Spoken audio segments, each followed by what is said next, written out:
Welcome guys to another Ramble video. In case you don't know, you are on the second channel, also Agile Tom, so make sure you drop a subscription here as well. I appreciate you guys stopping by. It has been a crazy week for me. First off, thank you guys so much for the support on the latest Cockchunk video, the finale.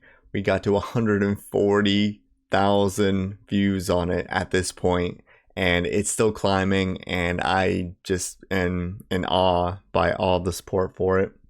You guys have been amazing, liking, commenting. Speaking of comments, we did the ancestral giveaway. 3 winners. Congrats to you guys for that. Was a lot of fun doing a giveaway. My first kind of time trying that out in a video, so that was great to have. You guys were very supportive of that. And congrats to those winners.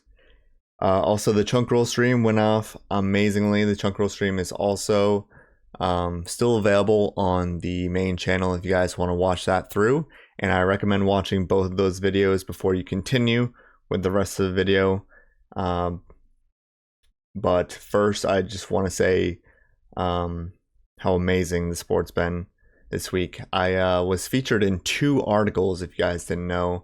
PCgamers.com and I think it's gamersradar.com. Both featured an article about little ol' me, my video, which is crazy to think about. A lot of people view these articles, a lot of people who don't know even what RuneScape is, so just that on its own is pretty crazy to see.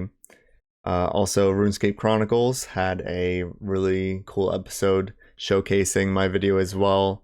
Go check it out and leave some support there for Mr. KemQ for doing all that effort for me as well. I do appreciate it. And something extremely important that I want to talk to you guys about before we get into the spoilers. Me and my family are doing a charitable event for the 2nd year in the row that we call Wishes in the Meadow.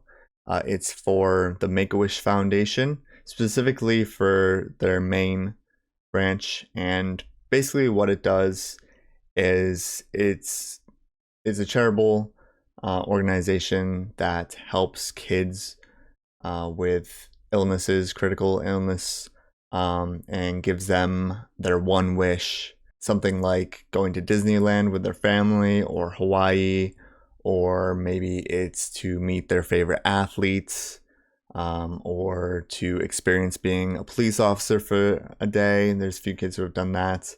But basically just giving kids who are in these terrible circumstances, a break from all of the day-to-day worry that them and their families have to go through, and just giving them like a little bit of hope. And honestly, amazing organization.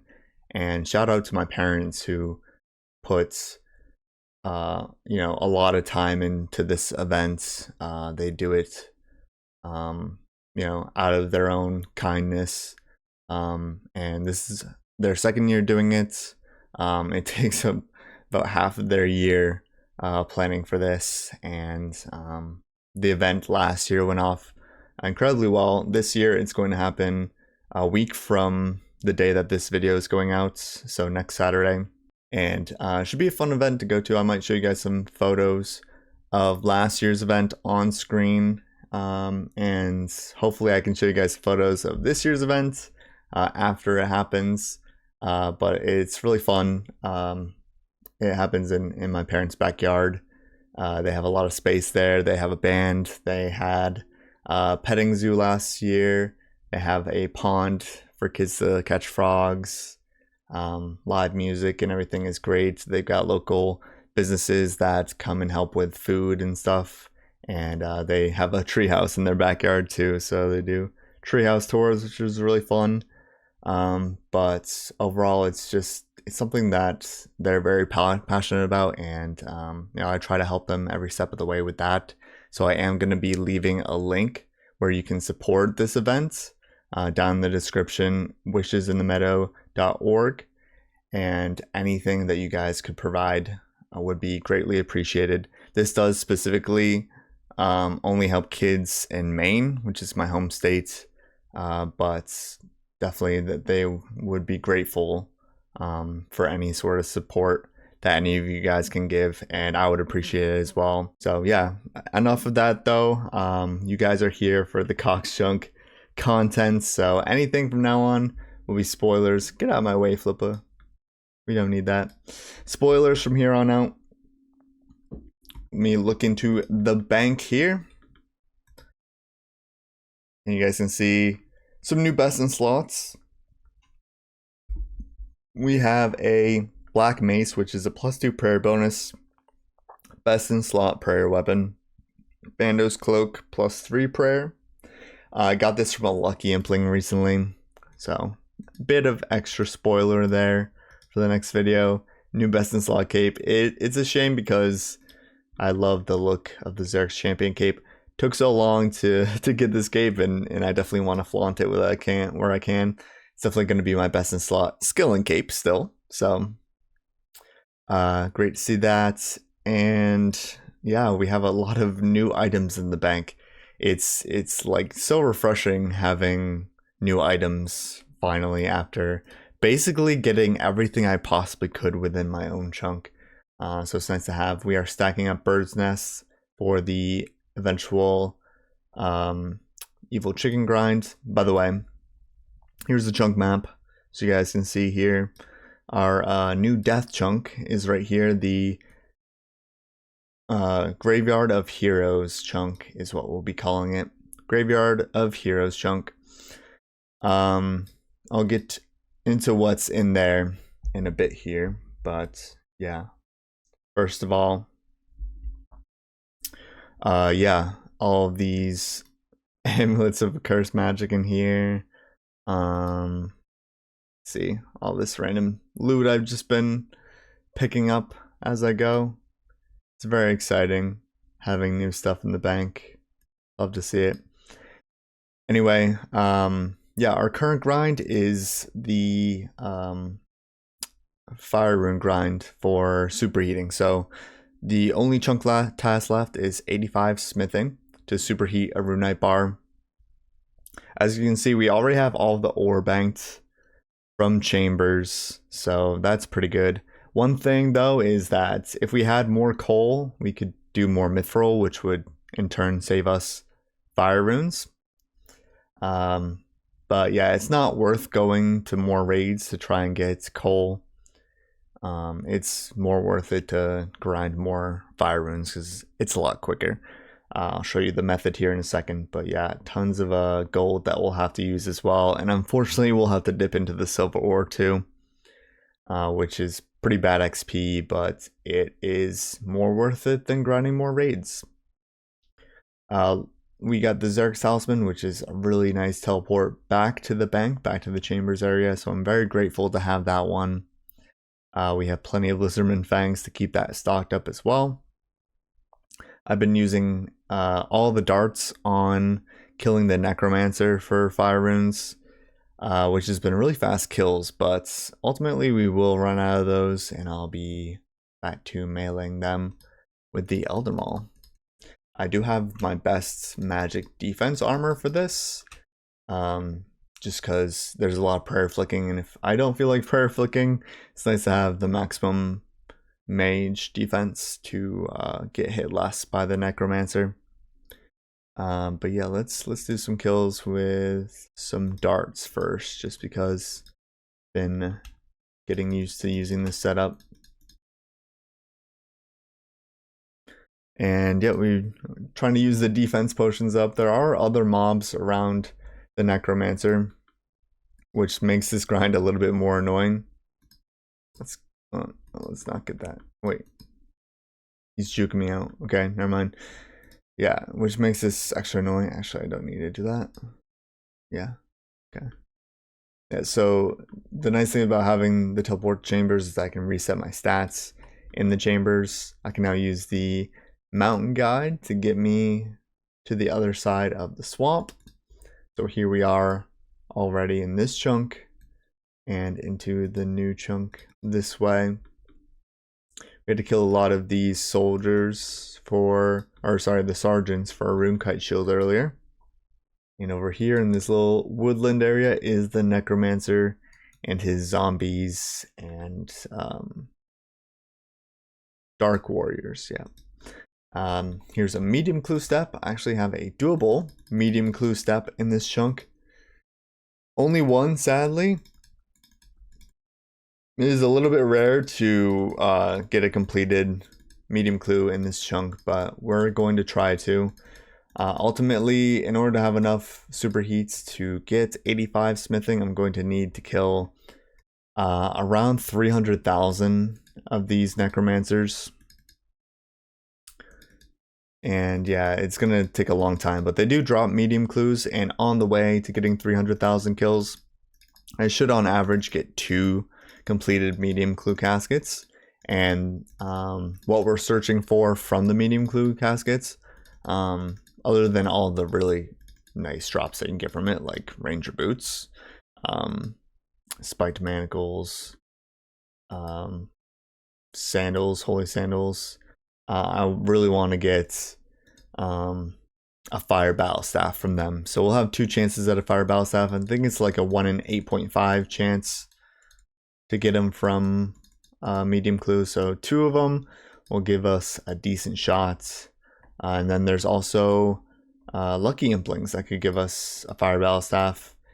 And you guys know that I have a lucky impling spawn in the chambers chunk, but there's also a new spawn of lucky implings in this chunk as well. It spawns around this south side here. And it's a better spawn to search for them at because the one in chambers is highly contested. There's a lot of people that hang out around that area. Therefore, there's a lot of people who are just going to grab a free lucky impling whenever they see it, as opposed to this chunk where, yeah, there's not many people that you see walking around. So that it's a little bit free game here. Yeah, so a lot of prayer flicking, unfortunately, but this is our current grind, and even if we don't get lucky on a fire battle staff, we're still going to do it. It could take several months, up to a year possibly, but we're going to do it. We're going to do it, guys. Currently, I'm lamping smithing as well. Here's the stats real quick. Level 11 smithing, 1 more lamp will get me to 12. I'm going to be lamping until 20. Then the plan is to use silver to get to level 40 smithing, gold to get level 50 smithing, and then I'm going to use up all the mithril that I can at the moment. Obviously, the higher smithing level I am, the more the lamps are going to be able to give me, which will be really convenient at the higher levels when they give me like, say, 800 at level 80. The lamps will be a lot more worth it. So that's the plan currently for that. I got 99 attack pretty early on in this chunk. I'll be getting 99 defense for sure once I go back to using the Elder Maul. So we'll be maxed melee, which would be really nice. Not doing anything crazy like burying all the bones or anything. It's not really worth it. Another thing that we'll be getting a lot in this chunk is magic levels. So it should be a pretty high total level, counting the 4 defense levels, all of the smithing levels for sure, and then the magic levels that we'll get. I don't know if we'll get 1750 total, but we might get kind of close to that, honestly. Pretty nice. I did get a fire making level in this chunk already as well. We do have yew trees, our first non-dead tree in this chunk. Yew tree up here, level 60. Yeah, that was a chunk task to chop that. Obviously, we did that pretty quick. And yeah, now we can get forestry events though. So on the side, if I'm not trying to do necromancer kills, if I'm trying to be a bit more AFK than that, I can try and spawn forestry events with my alt and do those. I've already gotten 1 collection log slot there, the sturdy beehive parts. I could make all the pheasant pieces. I'll probably do that sometime soon, probably on stream. Shout out to my stream, by the way, twitch.tv/agiletom. I'm going to be trying to stream a lot more. I hadn't been streaming much in the last month or so because I've been just grinding out the fletching as well as creating the finale video for you guys. So wasn't really streaming much, but I'm back to streaming a lot more. I'm trying to hit partner on Twitch currently. If you guys don't know, one of the requirements to hit partner is to average 75 viewers per stream. So if any of you guys have some free time, you want to stop by the stream, I greatly appreciate the extra views on that, as well as if you were able to just put the stream on in the backgrounds for that extra view, that would really help me out a lot more than you guys know, for free. Doesn't cost you anything to have that open. Once I get partner, I'll get a better split of my sub points basically. So not exactly sure how much it is, but I think currently I get a 40 60 splits, so I only get 40% of the sub value. I don't remember what it goes up to. It's either 50% or 60% it goes up to, I think.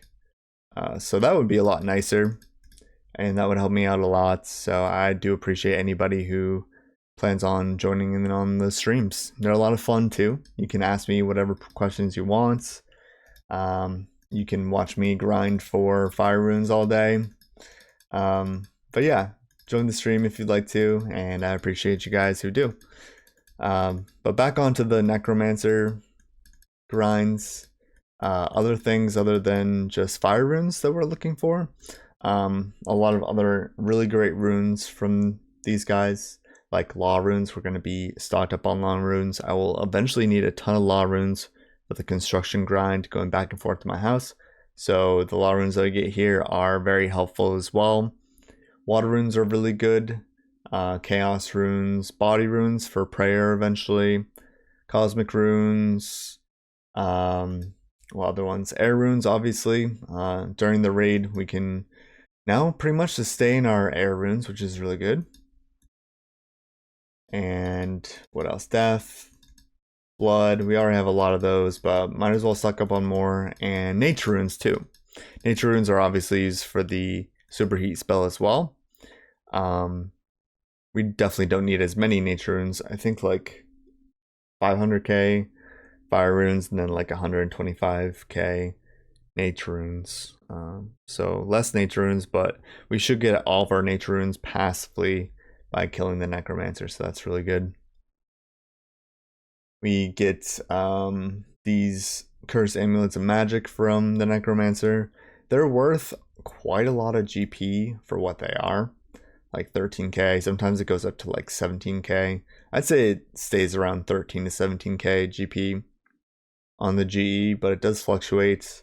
One thing that they could be used for in the future is Death's Coffer. To be used on Death's Coffer, an item needs to be worth more than 10k. And once I have a ton of these and Death's Coffer, which the closest one is Corinne Castle, I could put them in there for just you know, a way to get my items back for less or without using regular GP if I were to die, which I don't die, of course. You guys know this. Yeah, never do that. But yeah, that might be their only use. I might stop picking them up at some point. It is more efficient to stay for longer trips here, so we'll contemplate not bringing them anymore, but we'll see. Obviously it depends. And yeah, another thing to talk to you guys about is that this grind has kind of gotten longer than what I previously assumed at the beginning of this chunk, and I'll show you why once we switch to the next screen here. All right, so you can see the wiki here. This is the current Necromancer wiki, or it's not. Yes, this is the current Necromancer wiki. Has a cursed amulet of magic on it, and currently says fire runes are a 1 in 13 drop, right? So cursed amulet of magic was added on May 29th, 2024, so just over a year ago. The Necromancer drop rate shown here is an old version. It's before the item was added. There's no amulet magic on this drop table, and says that fire runes are 1 in 13, as well as everything else. So what happened? You added an item to the drop table. When the item drops, there's nothing else with it, so it's not like a tertiary drop. But all the other drop rates stayed exactly the same. So my thought process here is that the wiki's wrong on the current table. My thought process is that they added this Curse Amulet Magic, they just added it straight to the wiki on top of its current drop tables without adjusting the other ones to the new drop. So where I thought it was 1 in 13 for fire runes, it's actually probably more like 1 in 15, 1 in 16 for these runes. So when I first calculated this chunk, I was thinking probably like 250,000 necromancers, and now it'd probably be about 300,000 or more. So yeah, we'll see if we can get these changed or if there's something I'm missing here. Based on my current kills, which I'll show you guys on screen, my current kills at the necromancer. It kind of goes with what I'm thinking. Yeah, we have less fire runes than we should have if it was a 1 in 13 drop. And from everyone that I've talked to who have actually killed a decent amount of these things, they had the same sort of deal with theirs.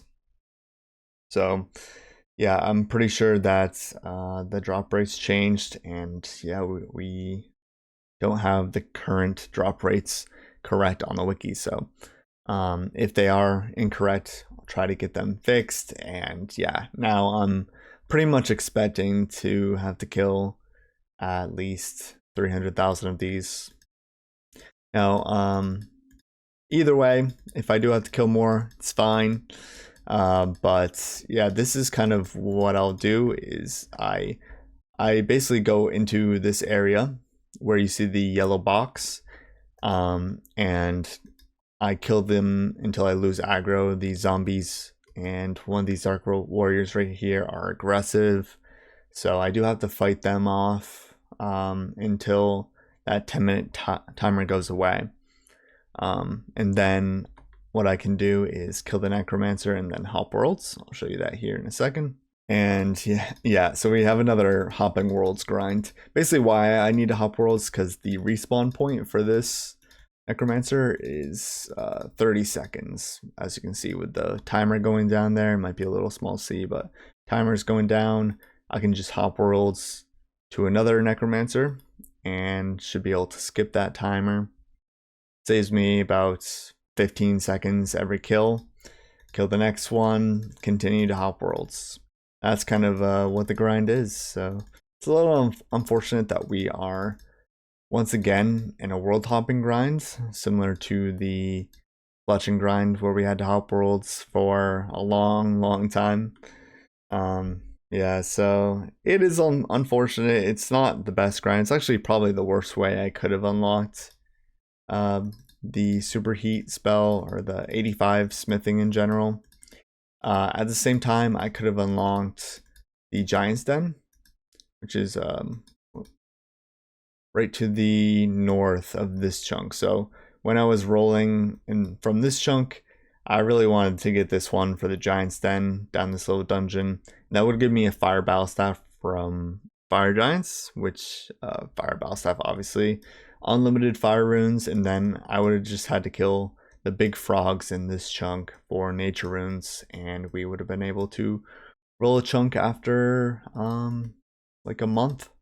But no, we are stuck here to the necromancer. Maybe not a month, it might have been 2 or 3 months, but still way quicker than this grind will be. Plus, I wouldn't have had to hop worlds for big frogs, and they don't hit you back much, so I wouldn't have had to bank as much, as well as prayer flicking. Yeah, so this is definitely probably the most annoying way I could have gotten 85 smithing. Now let's talk about future grinds around this chunk. If you look at the map here, we do have the northern chunk right above here. Has a bank, which is really nice, but it also has a saw spawn. I think somewhere in here.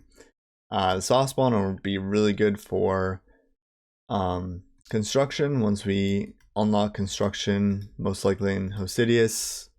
Over here with the construction estate agent, we'll need 99 construction, and without a saw we can't build anything with planks.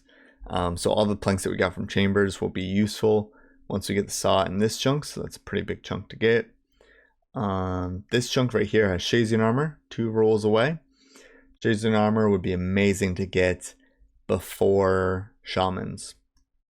With these 2 chunks unlocked, I can also do the Shazian agility course, which would be a pretty good course before we get any major agility grinds, such as climbing the rocks up here to Kona. I know that's 62. I think that there's like a level 81 thing, 88, but I could boost to it. So that'd be level 83 that I would need in this dungeon. So I would much rather do agility on an actual course. So it's nice that we're really close to this course. This chunk is kind of still a death chunk. It has an anvil, so I'd need to get 99 smithing. But this is a better anvil than, let's say, this one out in the middle of nowhere. And if I had this one, I'd most likely have to walk to my anvil, unless I got like the bank here, the bank here. A furnace would be really nice before 99 smithing too, but it is 1 roll away with this chunk, so more than likely we'll get 99 smithing. This chunk has an archery shop which sells rune arrows, which is massive, and it does have a teleport location with the Xerx's talisman. So we'd be able to get into this side of our chunk map a lot quicker with this chunk unlocked, which would be really nice. So yeah, this chunk is not the worst. Most likely I'd be back to Necromancer for more kills if I still didn't have the staff, or I'd be back to raids for more coal as well. So could be a bit of a difficult chunk, but if we roll some other ones first, like the Giant's Den, that would give us the staff first, it might not be so bad. And some other chunks nearby. The Woodcutting Guild got 90 fire making in this chunk. That's why I'm kind of burning the logs that I get from the yew trees when I'm AFKing, just to work a bit towards that 90 goal. We don't really have any fletching goals until we reach the Fletching Cape, which would be a very long time from now. So yeah, so we're not fletching the logs that we get at the moment. That won't change anytime soon, I don't think. This chunk right here is Evil Chicken with this altar. Also sawmill, which is good for the future. If we needed more planks for our 99 construction grind, we have the sawmill plus an axe upgrade in the shop. So even though it is Evil Chicken, it does have some side benefits to that chunk. And Land's End, which could bring us to Port Sarim, is right here. So we're actually technically 3 chunk rolls away from the mainland. Very interesting. We got shamans up in this chunk. Hopefully we get the Shazian armor before, but it could happen. We got the Mulch Island roll here. And Farminghill is not too far. So that's kind of what we're dealing with here. But overall, yeah, this is definitely not the best grind I could have gotten, but you know, it is what it is. Like, no matter what, it's not going to be worse than my first chunk, and I'm happy about that. I am going to be scouting on my main account as much as I possibly can to try and snag a lucky impling that could possibly give us the Fire Battle Staff. And if any of you would like to help me out in trying to obtain this Fire Battle Staff, I will be giving away 100 mil to the person who can scout the lucky impling that gives me a Fire Battle Staff if I get one. and join my friends chat if you are going to be scouting. I've got a couple guys in here already scouting for me.